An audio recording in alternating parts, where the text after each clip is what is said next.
Getting ghosted by someone is probably the worst feeling ever, especially if it's from someone you actually liked and you really wanted to just have something with him, you know? You want to get out of the talking stage with him. You want to start a relationship with him. We, as girls, probably imagined our future with this guy, but then we ended up getting ghosted. Girl, it's not the end of the world.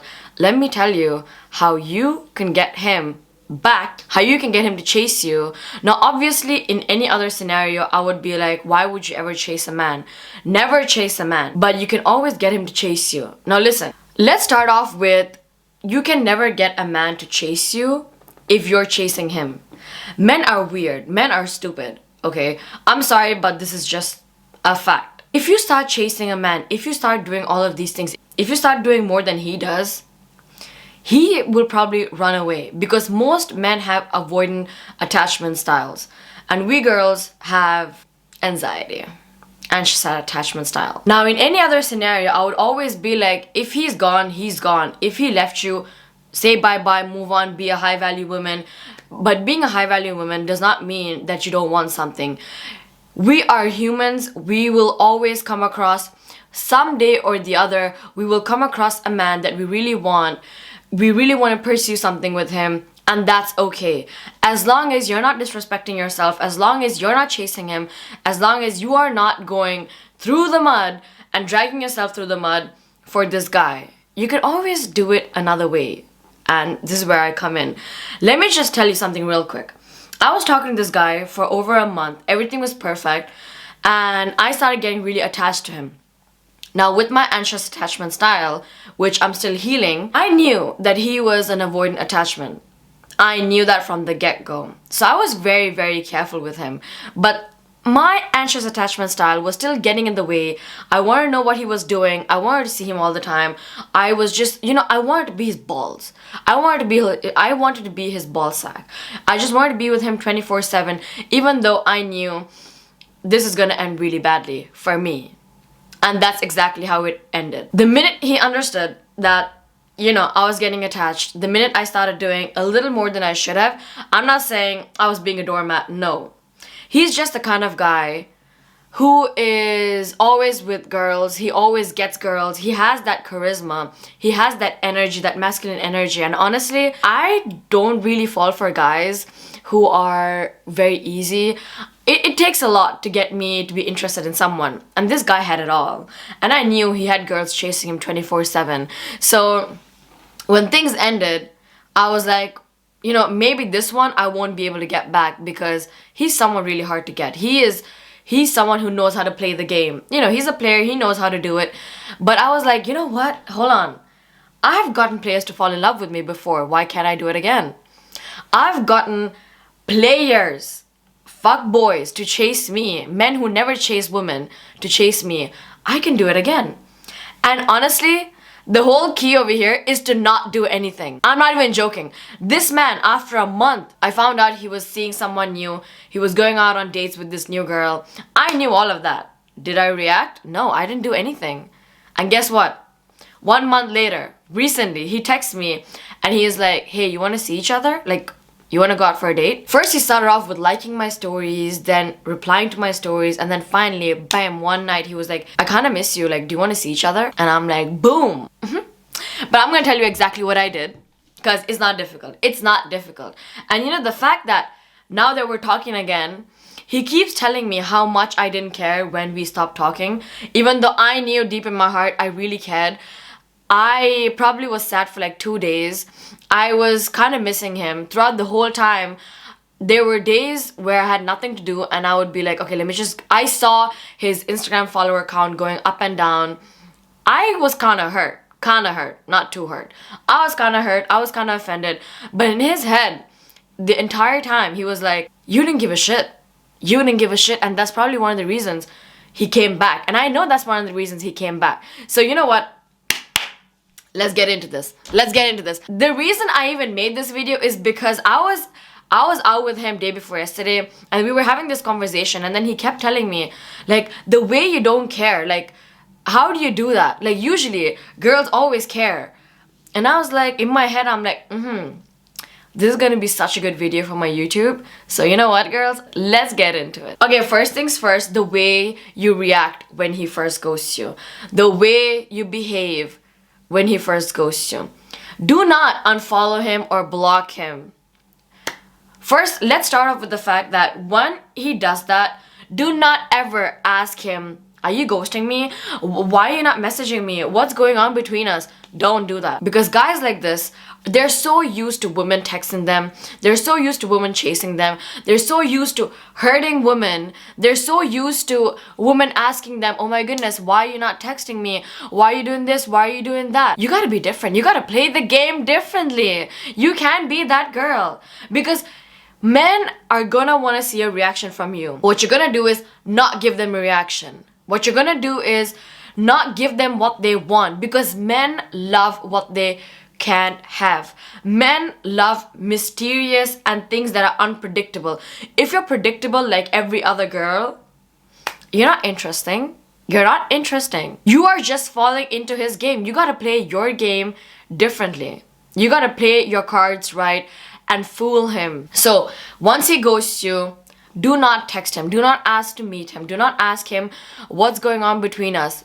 Let it go. That's what I did. I let it go. He ghosted me a few days prior to him ghosting me.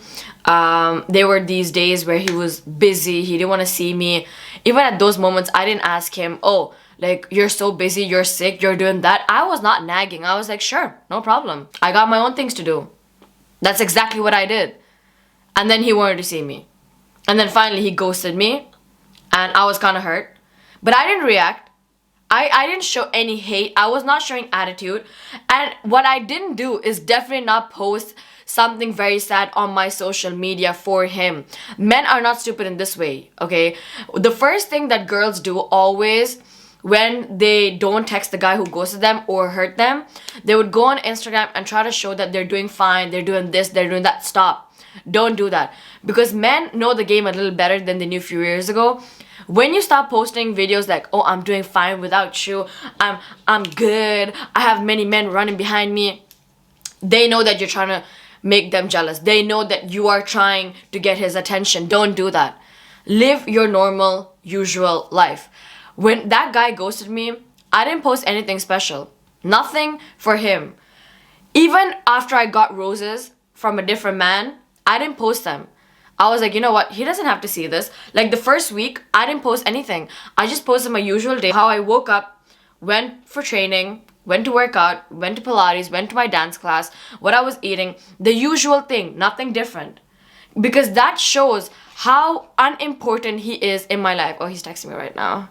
And that kept him wondering why I wasn't posting any quotes or lip singing to a sad song or a bitchy song or a moving on song, nothing. I was living my own life. I was staying mysterious. I would get ready to go out for a date. I would post a picture of me all dressed up. In his head, he doesn't know where I'm going.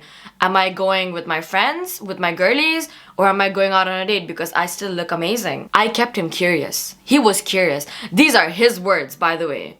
And finally, the second time I got flowers, I posted them on my stories. I was like, oh, it's cute. Flowers. Wow. Hee hee. And that's it. And that's it. He knew I had options. In his head, this is how it played. That when we stopped talking, I didn't even notice it. Like, it didn't hurt me. It did nothing. I mean, he left, and that's it. And honestly, that's kind of where I was going with this. But somewhere in my heart, I was missing him. Like, this guy was just my kind of guy, you know. So don't do that. Don't post anything. Don't go out of your way to make him jealous. Don't do anything. Just be your normal self. Even if you want to post something, do not do it. Just post your usual things. Your makeup, your skincare, dance around the house, post whatever you want to do. But do not text him. And do not post anything on social media. And also, do not unfollow him. Do not show in any way. If you want the guy to chase you, if you want the guy to come back to you, do not unfollow or block him, because do not show him that you are offended. Do not show him that you're hurt. Even if you're hurt, do not show him, because that's the reaction they expect. And you don't want to give them what they want. So, do not block him or unfollow him. I didn't unfollow him or block him. I didn't reply to his stories. I didn't do any of those things. I was just living my usual life. And you know what he told me recently when we first met after he ghosted me. He's like, you're the first girl who didn't block me or unfollow me after such a thing. And I was like, really? I mean, like, you didn't do anything wrong to me. You didn't do anything bad to me. Like, I don't get it. And he was like, well, we just stopped talking. I'm like, yeah, we just stopped talking. Like, I didn't show him that what he did was wrong. He knows in his head it's wrong to do that. He knows it was kind of disrespectful to do that. But I was like, nothing bad happened. I mean, we just stopped talking and that's it. We fell out. That's it. I mean, I don't feel like you'd hurt me or anything like that. It happens. People fall out and it's normal. And he just stared at me like, yeah. That's exactly how it happened. And I'm like, that's exactly how it happened. I am changing the way he thinks in his head, you know. In his head, he hurt me. He disrespected me. I mean, like when he ghosted me, yeah. He did this, that, and yada, yada, yada, yada, right? I changed it. In his head right now, it's like we just fell out and I didn't give a fuck. That's just that. So yeah, don't do it. Don't do it. And let me say this. After you get ghosted by someone you really, really liked, it'll probably make it hard for you to go out on dates with other people and explore your different options. Don't do that. Don't run away from meeting your potential husband. While he was walking around with other girls, going out on dates with other girls, I was living my best life. I was getting free food, I was getting driven around, I was getting flowers, gifts, I was getting attention. So it didn't really bother me that he wasn't there. Sometimes we need a distraction. Even though my schedule is really busy, sometimes before I go to bed, like, you know, I would like to talk to someone. Not every day, but I would like to talk to someone. During my weekends, when I'm not working, some days I would just like to go out to a restaurant. And not all of my friends are free. So someone would take me out on a date. And he knew people were taking me out on dates. And I was distracted and I was happy. And I wasn't waiting for him. I was just doing my own thing. And that bothered him so much. That bothered him so much to the point that he wasn't sleeping peacefully. His words again, not mine. I'm just using my situation as an example because it just happened and I have everything in my head and I could just tell you guys everything. So now that that's out of the way, let's talk about what happens when he returns. When he returns, he will probably do the same thing like my guy did. He would probably like your story first, compliment you on your story, and then a week or two later, he'll just be like, you know what? Let's meet up. Meet him. Why not? He didn't do anything wrong to you in his head. Even though he did something wrong to you, even though you were hurt, even though you cried, even though you were stressing over this man, don't show him that. Just be like, yeah, sure. But your meeting with him should happen when you're available. No matter how bad you want to see this guy, no matter how much you want to just hug him and kiss him or just be next to him or go out on a date with him, don't do it when he's available. Do it when you're available. Even if you're free, don't go out on the date that he wants you to go out with him on. No. If he says Monday, you see him on Wednesday. That's exactly what I did. He gave me a date and time when he's free. I was like, I'm sorry, I am working during that time of the day and that day, so I'm not going to be able to make it, but sure, we can do it on Wednesday. I was free. I was at home, jiggling my legs, being very happy that he freaking texted me and he wants to see me. But I held in my urges, my desires. I was like, you know what? Not even Tuesday, Wednesday. Miss me. Think about it. Think about it. And then we'll see. Think about your behavior, little boy. And then we're gonna see each other. Now, I understand these are all games, but trust me, in this life, people are gonna play us. And we have to be prepared for it. I'm not telling you guys to manipulate guys or manipulate people. But the way life, this is just life, okay? You can't run away from it. I know one of these, I don't know, people who think they're so wise and people who think they're doing everything right in life, they're probably going to comment something saying, oh my goodness, why play these games when you can just do things the way it is and like just go with the flow. Sometimes it's okay to play games and get what you want.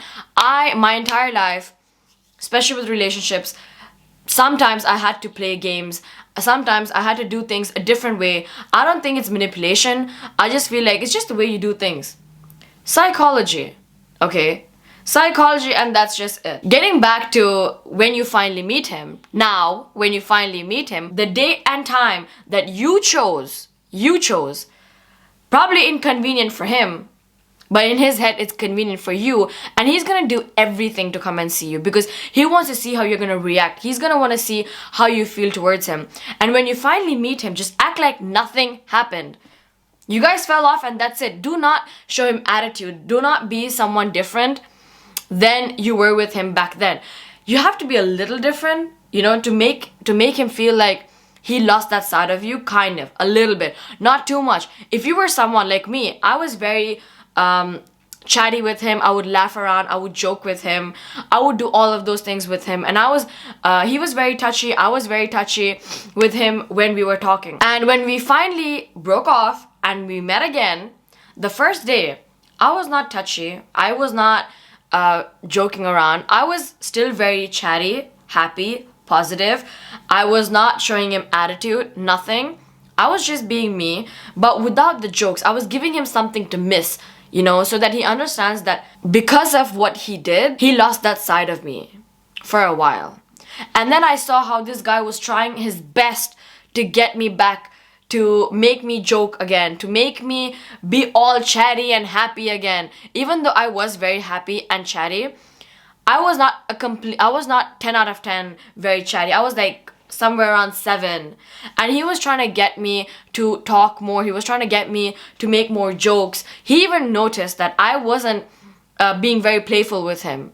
And he was doing everything the first 5-6 meetings to get me to be playful. Even though deep in my heart, I wanted to be playful with him again.